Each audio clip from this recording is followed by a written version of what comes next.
The LTA has been offered a hefty sum to lift the ban on Russians and Belarusians. The LTA has been offered £415,000 $500,000 from the WTA Tour if they lift their ban on Russian and Belarusian players from competing in this year's pre-Wimbledon grasscourt events. The Women's Tour has proposed to have their £830,000 $1 million fine on the British tennis body if athletes from the two nations are allowed to play, while also calling on the LTA and All England Club to try and negotiate with the government. The LTA is continuing to face significant pressure to drop their ban on Russian and Belarusians ahead of this summer's grasscourt swing. According to The Telegraph, the WTA Tour has now stepped in and offered to retrospectively reduce their £830,000 fine, which has already been paid by the LTA, to £315,000 if the British governing body for tennis allows players from the two nations to compete in their pre-Wimbledon events. Their offer comes after the LTA appealed the fine, with the WTA issuing a new response stating that the fee would be halved if Russian and Belarusian players, including the likes of recent Australian Open champion Aryna Sabalenka, can compete in the WTA 250 events in Nottingham and Birmingham and the WTA 500 tournament in Eastbourne. As part of their response, the WTA has also offered to halve the fine if the All England Club helps the LTA with negotiations. A subclause states that the fine can also be cut down if LTA and All England Club, the home of Wimbledon, were found to have made appropriate efforts to resolve the problem via negotiations with the British government. As we have said before, we disagree with the outcome and the fines levied, said an LTA spokesperson on Monday.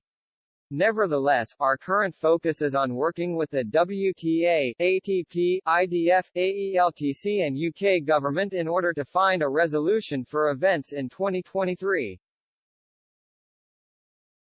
The Women's Tennis Tour's request for negotiations comes after members of the All England Club appeared to place most of the blame on the government when announcing their decision to ban Russians and Belarusians from the championships in 2022. AELTC chairman Ian Hewitt claimed during the Wimbledon's 2022 spring press conference that the ban was the only viable option in light of UK government guidance for sporting bodies and events with the specific aim of limiting Russian influence. And the WTA's offer comes after the LTA was threatened with the prospect of losing their tournament licenses for the pre-Wimbledon tournaments, which includes the ATP event at the Queen's Club along with the challengers in Surbiton and Ilkley. While the LTA has already paid off its fines, which includes another £830,000 $1 million from the ATP, the prospect of losing their tournaments would likely have an even bigger impact on British tennis. The body currently faces the prospect of being expelled by both the ATP and WTA tours, which could see them lose their licenses to stage the tournaments currently held at the likes of Queen's and Nottingham.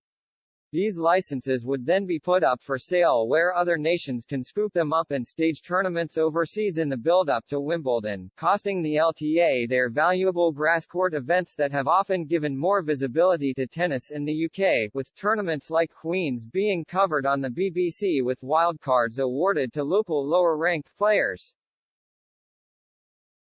It remains to be seen whether the LTA and All England Club repeat their bans from last year, but the British tennis body is looking overwhelmingly backed into a corner by the tours and will likely have to allow Russian and Belarusian athletes to compete unless the government steps in and places a blanket ban in effect that would force the hands of tennis officials.